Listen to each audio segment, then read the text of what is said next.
Bad move. Bad move.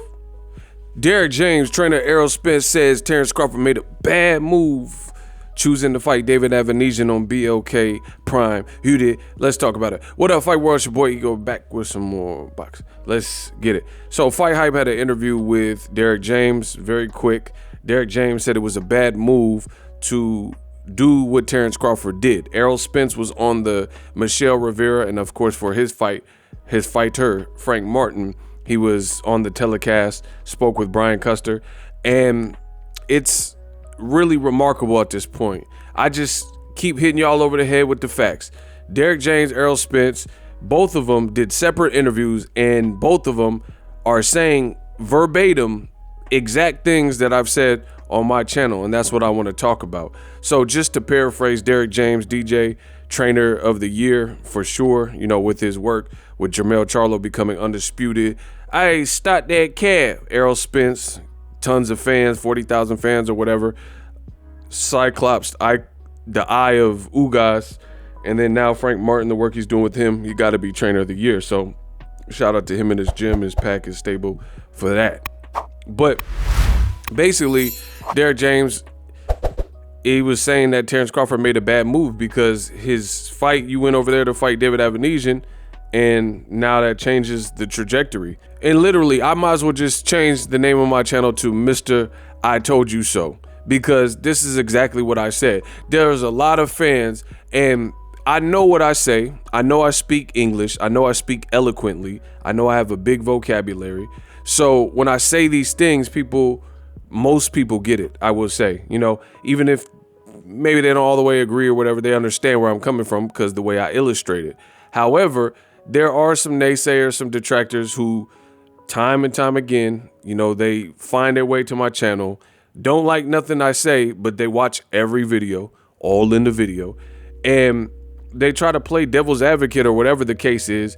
And what I'm saying makes all the sense in the world. It was never really hard to understand why Terence Crawford was perhaps making the wrong move. And now you have DJ Derrick James, trainer of Errol Spence and friend and mentor, and he's mirroring everything that I said. So I want to give more of my thoughts in case you missed some of those past videos. Why do I believe that Crawford made the wrong move? For starters, the numbers that have been reported to come out, they've been abysmal, right? I've heard reports from like 10,000 as low as 5,000 pay-per-views sold. And this is not unbelievable that the numbers tanked and flopped, which was expected given the opponent that Crawford and BOK Prime selected. Nor did they have a top to bottom, you know, stacked undercard. I mean, for God's sakes, the co-main event was an MMA fighter who's getting into boxing in a 4-round, 2-minute per round women's contest. And she was a new boxer, and her opponent looked pretty pedestrian. And that was the co-main. So that, coupled with the fact that Pacquiao fought that night, you had Teofimo, which was on competing at the same time. And that fight with Teofimo did 900K in terms of ESPN because they have a built-in fan base, right? ESPN has been around for so long. And that was a free fight versus $40 pay-per-view. So you guys see where I'm going with this. Teofimo, and the other thing is there's only but so many fans in the world of boxing at one concurrent time. So the fights that really break records are fights where you have some appeal that transcends just the immediate boxing fans and hardcore fanatics, like Mayweather versus Pacquiao, because you don't have to watch every Pacquiao fight or every boxing fight to know who Pacquiao is or who Mayweather was or is, blah, blah, blah, right? So those are usually the fights that break the barriers of and transcend more than just boxing fans. Or Mayweather versus McGregor, because you got UFC guys who may not watch much boxing, but they'll watch it because it's in a big event with Mayweather and, of course, Conor McGregor from the UFC and MMA world, right? Mike Tyson, his fights with Lennox Lewis and things like that. But Terence Crawford versus David AVANEYSAN was a hard sell. Crawford does not do a good job of self-promotion. He's not this dazzling, dynamic guy with this panache when he's on the MC and when he's on the mic, right? And David AVANEYSAN, I don't even know if he speaks English, nor had he been heard of in America, and he already had multiple losses. So what I'm saying and what Derrick James is saying is absolutely true. These numbers don't give you any leverage because everybody, put it this way, I'm just a little stupid YouTuber. But if I got the information and see the information that the event was a disaster and it tanked and people weren't happy with it, then what do you think the execs at Showtime, the Steven Espinosas, the Al Haymans, the PBC, you don't think they have access to the same social medias? You don't think they have access to the same newsprints and medias and newspapers to see the information of how the event went? All you have to do in today's modern time is to type in hashtag Crawford AVANEYSAN and just read what people are saying. So Crawford did himself no, and I repeat, no favors because you picked a fight that no one wanted. That's in and of itself is one thing, but you picked a fight that no one wanted on the back of Errol Spence when everyone thought we were getting that fight. So it was really a double whammy because you left the world with blue balls. Everybody was expecting that we would get a fight with Errol Spence and Crawford early 2023.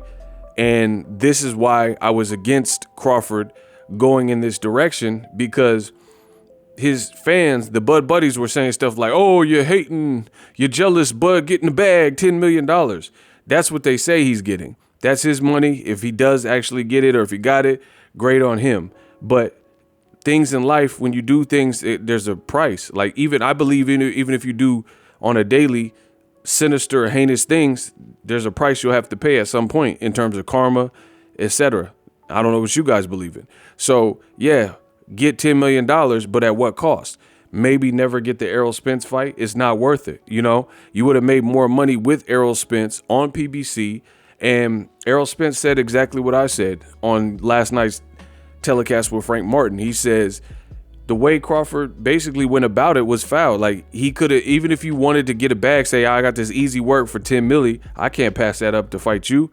And then that would have been understood, and you don't hold people up, PBC up, and they could release the rest of their calendar and their schedule instead of thinking they had Spence Crawford closing in on the finish line, and then you pull this monkey wrench out and then throw it in the whole operation. So Bud, it just didn't make sense for him to do and move how he wanted to move, but he did it anyway. So good luck and enjoy that. And just like Derrick James is now telling you, which again, the greatest to ever do it, Boxingego, I've been telling you, leverage matters when we're in the things of negotiations, because that's how you negotiate your worth and get your price. So put it this way, if Crawford felt he was worth more before, and then you have an event that's a failure and tank, and then you go back to the drawing board and want to renegotiate with those people, that previous offer is no longer the current offer. That's how that works. So you mean to tell me if there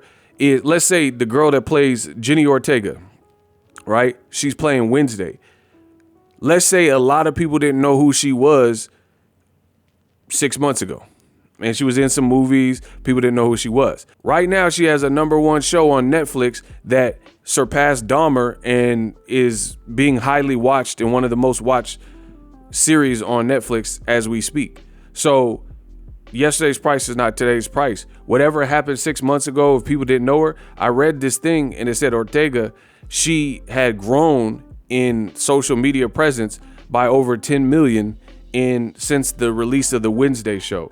So that's the opposite of Crawford, right? That's a case where somebody star power explodes, or you've seen it with an actor that wins an Oscar or has this one great role and everybody, and then you start seeing that actor and like, look at the dude from Get Out, right? Everybody liked the movie Get Out, and then you start seeing him in other Jordan Peele movies, and you start seeing him in Wakanda and the Black Panther, stuff like that. That's how it explodes. He had been in movies before Get Out, right? He was in Sicario, stuff like that, but that was the kind of a breakout performance, and it put the world on notice. So the opposite of that is Crawford, where you negotiate and they offer you 35 thinking this is your worth, and then you put out another event. You don't have top rank. You don't have the top rank WITSEC. You're not part of that anymore. You're not part of Bob Arum, so they can't doll it up. You have no representation. You're representing yourself, and then you go out there by yourself and you put up a dud, and you put up a BOK Prime fight that no one wanted to see with the predictable outcome, and now AVANEYSAN's talking about suing you, and there was a glove fiasco and Glovegate mishap. Check some of those previous videos. So that just completely kills and stifles your leverage, which I said before the fight because I'm the best to do it. Boom. Introducing Super Thanks. Right here on the official Boxingego YouTube. Super Thanks allows you, the viewers, to show a little bit of extra gratitude, which enables me as a full-time content creator to push out the content you need in the world of boxing. Underneath all the videos, you will see a heart with a $sign in it. You can enter any amount that you find suitable as a super thanks. A brand new, interactive, and colorful way to get your comments highlighted and noticed by not only myself, but other people on the YouTube platform. Super thanks, a unique and cool way to show and applaud us full-time content creators. Hopefully you guys enjoy the content. Super thanks. The future is now. The Hibernation 5s by Kenichi Bear. Hybrid gaming and lifestyle headphones. Out of the box, you can connect to any console or PC. Bluetooth ready with a low latency USB adapter, color RGB, and extreme bass mode. The Hibernation 5s adjust to you. Whether you need a gaming, travel, gym, or lifestyle headphones, the Hibernations got you covered. The new Hibernation 5s, link in the description. Customize the way you hear the world. Welcome to the nation. Are you tired of your YouTube videos not getting any views? Well, consider TubeBuddy. I've used TubeBuddy for years to scale up my YouTube channel. Now we're sitting over 200,000 subscribers. TubeBuddy is a browser extension that offers a ton of built-in productivity and time-saving services to take your channel to the next level. Use my link in the description to get started with TubeBuddy and level up your channel faster. We working.